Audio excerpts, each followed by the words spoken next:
Selamat pagi Sobat Geografi, Assalamualaikum warahmatullahi wabarakatuh.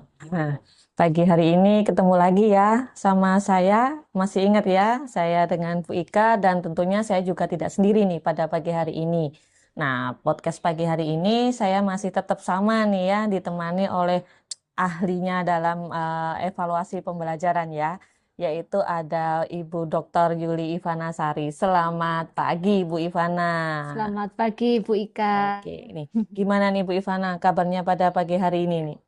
Alhamdulillah, sehat dan tetap semangat. Oke, nah karena Bu Ivana semangat nih ya, Sobat Geografi tentunya juga harus tetap semangat 45 nih ya dalam mendengarkan podcast kita pada pagi hari ini. Semoga tidak bosan ya. Nah, Sobat Geografi langsung saja nih ya pada pagi hari ini ya, pada kesempatan Ya. ini dengan Bu Ivana tentunya kita masih tetap bahasanya berkaitan dengan evaluasi pembelajaran. Tapi pada pagi hari ini ya kita akan membahas nih ya, berbincang-bincang sedikit berkaitan tentang penyusunan alat ukur pengetahuan. Nah, tentunya Sobat Geografi ini sebagai calon pendidik masih ingat dengan kompetensi yang harus dimiliki oleh siswa ya. Ada kompetensi pengetahuannya, ada keterampilan dan juga sikap. Semoga saya tidak salah nih ya Bu Ivana ya. Oke. Nah, pada kesempatan pagi hari ini, Sobat Geografi, kita akan berfokus dulu pada penyusunan alat ukur tentang keterampilan yang pengetahuan. Oke, ini langsung saja ya, silakan disimak nih Sobat Geografi. Ini mungkin ya yang pertama Bu Ivana yang Sobat Geografi ini perlu diketahui ya. Sebenarnya apa sih alat ukur pengetahuan itu Bu Ivana? Baik, terima kasih Bu Ika. Halo Sobat Geografi dimanapun berada, tetap semangat untuk belajar supaya kita bisa maksimal nantinya ketika kita sudah menjadi pendidik tentunya. Baik, pada kesempatan ini kita akan belajar tentang menyusun alat ukur pengetahuan ya Bu Ika ya. Jadi dalam menyusun alat ukur pengetahuan ini alat ukur pengetahuan ini merupakan instrumen yang dirancang untuk menilai seberapa baik siswa memahami konsep-konsep dan informasi yang telah dipelajari dalam pelajaran geografi. Jadi sangat berkaitan dengan kompetensi kognitif atau pengetahuan siswa itu sendiri yang perlu diukur, Bu Ika. Dalam sesi ini kita juga akan mempelajari langkah-langkah dalam merancang alat ukur pengetahuan yang efektif tentunya ya Bu Ika ya. Jadi nanti dimulai dari belajar tentang pembuatan indikatornya dan atau kisi-kisinya dalam membuat penyusunan alat ukur pengetahuan itu sendiri Bu Ika. Oke, nah jadi sudah tahu nih, udah disepil nih ya sama Bu Ivana tentang pentingnya sebenarnya alat ukur pengetahuan. Jadi di sini itu untuk mengukur kemampuan kognitif siswanya gitu ya. Benar Bu Ika. Nah, lalu bagaimana nih Bu Ivana untuk menyusun indikator dari alat ukur pengetahuan itu sendiri? Baik, jadi dalam menyusun indikator ini seringkali calon guru ini menemui kesulitan Bu Ika karena calon guru hanya berfokus pada kesulitannya saja. Tetapi kalau kita tahu langkah-langkahnya menyusun indikator itu sendiri, tentunya sebagai calon guru, Sobat Geografi pastinya tidak susah juga sih sebenarnya Bu Ika. Yang perlu dipahami pertama, itu adalah pahami capaian pembelajarannya, CP. Ini kalau kita membahasnya dalam kurikulum Merdeka ya Bu Ika ya. Kita kalau dulu kurikulum K13 kita mengenal kompetensi inti, tapi sekarang itu kan capaian pembelajaran. Jadi ya perlu mengenali capaian pembelajaran. Jadi Sobat Geografi perlu memahami isi capaian pembelajaran yang ada di kurikulum Merdeka yang berkaitan tentunya dengan mata pelajaran geografi. Jadi harus sudah ini dibaca capaian pembelajarannya ada berapa di kelas 10, di kelas 11, dan di kelas 12 itu sendiri Bu Ika. Selanjutnya Bu Ika, setelah memahami capaian pembelajaran, itu identifikasi kompetensi dasarnya Bu Ika yang perlu Sobat Geografi lakukan. Jadi mengidentifikasi kompetensi dasarnya dari CP, kemudian diidentifikasi kompetensi dasar yang harus dicapai siswa. Nah, kompetensi ini biasanya mencakup aspek kognitif, afektif, dan psikomotorik. Nah, kompetensi dasar ini kemudian dipecah menjadi keterampilan-keterampilan yang lebih spesifik yang akan dijadikan dasar dalam menyusun indikator. Jadi Sobat Geografi yang pertama tadi memahami capaian pembelajaran, kemudian mengidentifikasi kompetensi dasar. Nah, ini yang ketiga Bu Ika. Yang ketiga ini adalah merumuskan indikator yang spesifik.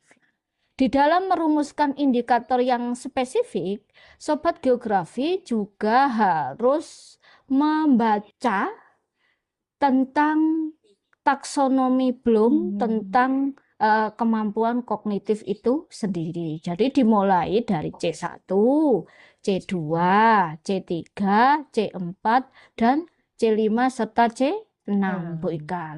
Karena nanti gini, kalau kompetensi dasarnya itu kita harus perhatikan Bu Ika.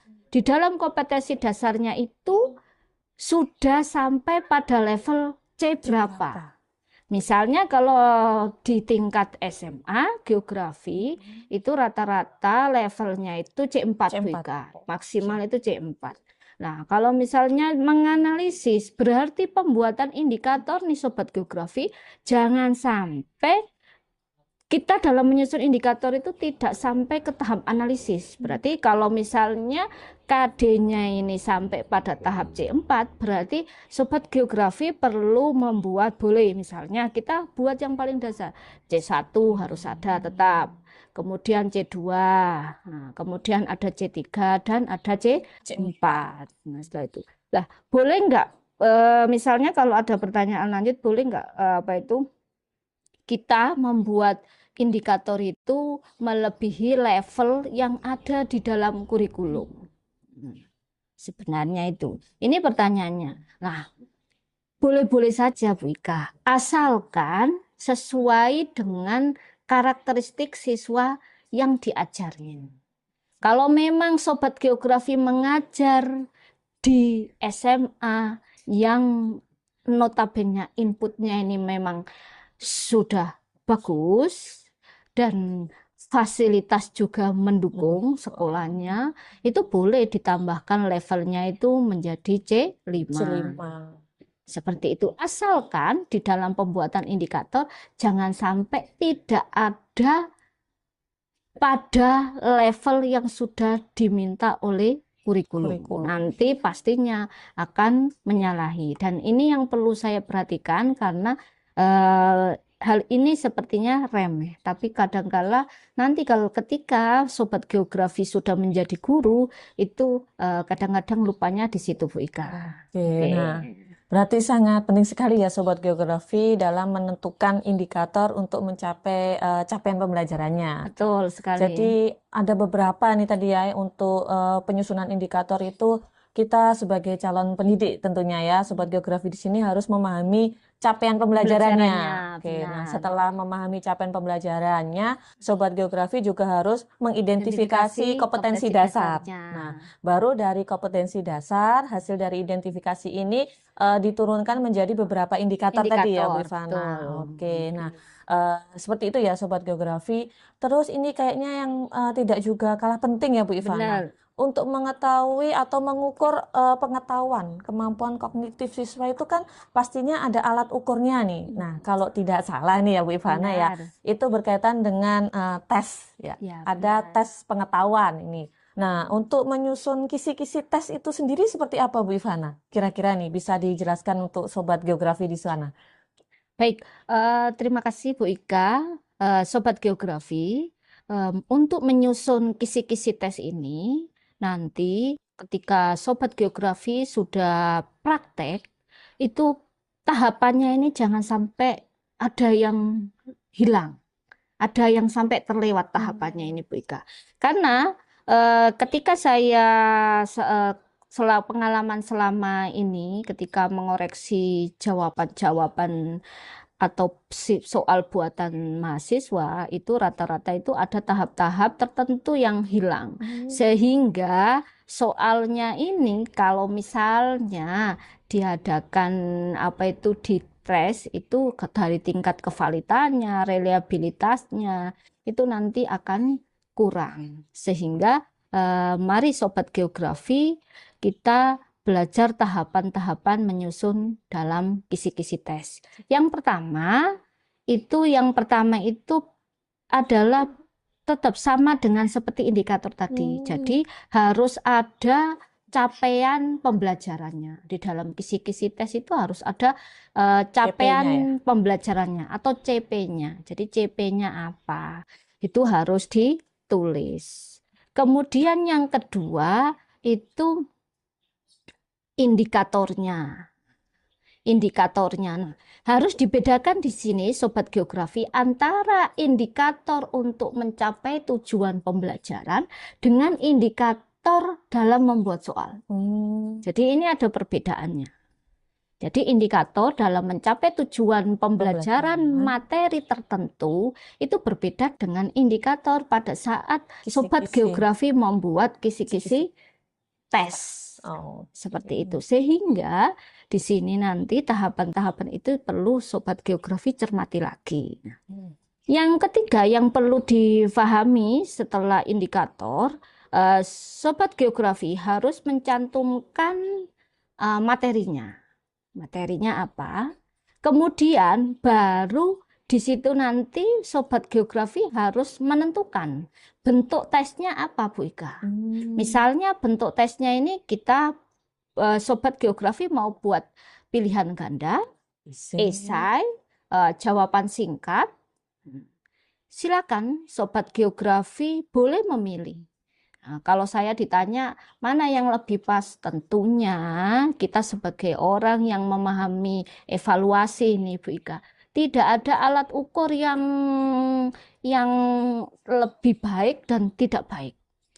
Tentunya semua alat ukur yang baik itu esai, pilihan ganda, jawaban singkat. Nah, ini memiliki kelebihannya masing-masing. Nah, di sini Sobat Geografi yang perlu ditekankan di sini adalah Sobat Geografi harus tahu kedalaman materinya. Materinya ini nanti indikatornya kalau misalnya Bu Ika, indikatornya itu misalnya pada sampai level C4, berarti ya soal-soal yang dibuat walaupun pilihan ganda apakah bisa sampai C4 kan bisa kan? Nah, bisa. Apalagi esai gitu loh. Jadi tidak ada bentuk soal itu yang lebih bagus atau yang lebih jelek, itu tidak ada. Semuanya bagus. Sangat penting Sobat Geografi untuk melihat kedalaman materi dan kondisi real siswanya masing-masing. Tentunya di setiap sekolah itu kan memiliki kondisi siswa ini yang berbeda. Sehingga kita tidak bisa membandingkan satu sekolah dengan sekolah yang lain. Seperti itu Bu Ika. Selanjutnya bentuk tesnya ini harus ditulis. Apa bentuk tesnya? Setelah itu kriteria soalnya. Nah, ini penting kriteria soal. Kriteria soal ini misalnya indikator soal 1 C1. Berarti kriteria soalnya ini ya berkaitan dengan C1 ini Bu Ika. Kalau indikator soal nomor 2 itu levelnya C2, kriteria soalnya ya harus selevel C2. Jadi harus sesuai ya. Harus sesuai sampai. Jadi jangan sampai kalau indikator soalnya ini sudah sampai level C4, tiba-tiba kriteria soalnya sangat mudah. Selevel C1. Sehingga kita sebagai calon guru tentunya harus lebih hati-hati, harus lebih cermat, itu aja sih. Tapi juga tidak perlu takut. Saya yakin pengalaman dan kerja keras itu akan menjadikan Sobat Geografi menjadi guru yang profesional. Tentunya butuh waktu yang lama ya. Kalau kita sendiri Bu Ika, kalau kita sendiri yang mengajar, tentunya mungkin awal-awal itu kalau jadi guru itu kan Ya masih meraba-raba, tapi kalau sudah lama sering belajar dan sebagainya, Sobat Geografi insya Allah akan menjadi guru yang hebat dan luar biasa. Jadi tidak perlu takut, pasti bisa. Oke, baik. Terima kasih ya Bu Ivana. Gimana nih Sobat Geografi? Sudah begitu banyak tadi ya dijelaskan oleh Bu Ivana nih. Mm-mm. Nah, dan ternyata ya untuk menyusun tes itu sendiri tidak boleh sembarangan ya Bu Ivana ya. Betul Tidak sekali. boleh asal, oh ini kita kasih tesnya pilihan ganda, Enggak. ini kita kasih IC ataupun jawaban singkat. Ternyata kita harus menyesuaikan dengan kedalaman dari materi itu sendiri ya Bu Ivana. Nah, Oke. Nah, seperti itu Sobat Geografi. Gimana nih? Kira-kira sudah mulai memahami nih ya berkaitan tentang alat ukur pengetahuan. Oke, nah. terima kasih banyak Bu Ivana untuk kesempatan pada pagi hari ini sudah memberikan banyak sekali pengetahuan tentang alat ukur pengetahuan kepada Sobat Geografi di luar sana. Sama-sama Bu Ika. Oke. Nah, Sobat Geografi, kayaknya kita segitu aja dulu nih ya tentang alat ukur pengetahuan. Nantikan kita berdua tentunya ya, ada saya Bu Ika dan juga Bu Ivana di podcast-podcast selanjutnya. Semoga Sobat Geografi tetap setia menanti podcast kita yang seru tentunya ya Bu Ivana. Oke. Baik Sobat Geografi, terima kasih untuk pagi hari ini. Terima kasih sekali lagi Bu Ivana. Mohon maaf Sobat Sama-sama. Geografi jika masih ada yang kurang nih ya. Oleh karena itu kita lanjutkan lagi di podcast selanjutnya. Terima kasih dan Salam salam kolaborasi. kolaborasi.